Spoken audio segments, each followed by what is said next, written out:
સુરત શહેરની કાપોદ્રા પોલીસે no drugs in Surat city અભિયાન અંતર્ગત વધુ એક વખત એનડીપીએસ એક્ટનો કેસ કરીને 2 આરોપીઓને ઝડપી પાડી.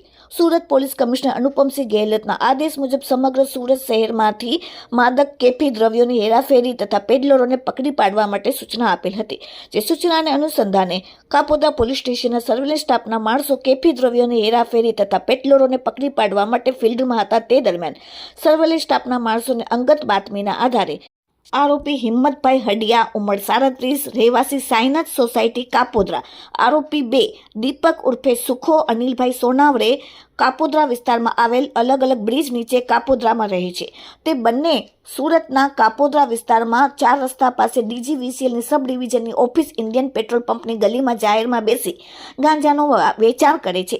તે બાતમીના આધારે તાત્કાલિક ઇન્ડિયન પેટ્રોલ પંપની ગલીમાં ત્યાં કાપોદ્રા પોલીસે રેડ પાડી અને ત્યાંથી વનસ્પતિજન્ય માદક ગાંજાનો પદાર્થનું વજન 164 ગ્રામ, કિંમત ₹1,640, ખાલી પ્લાસ્ટિકની થેલીઓ, રોકડા રૂપિયા થઈને કુલ કાપોદ્રા પોલીસે ₹4,290નો મુદ્દામાલ ઝડપી પાડ્યો. આરોપીઓ પાસેથી મળી આવેલ મુદ્દામાલ ગાંજાનો જથ્થો આપનાર અજાણ્યા ઈસમને કાપોદ્રા પોલીસે વોન્ટેડ જાહેર કરેલ છે.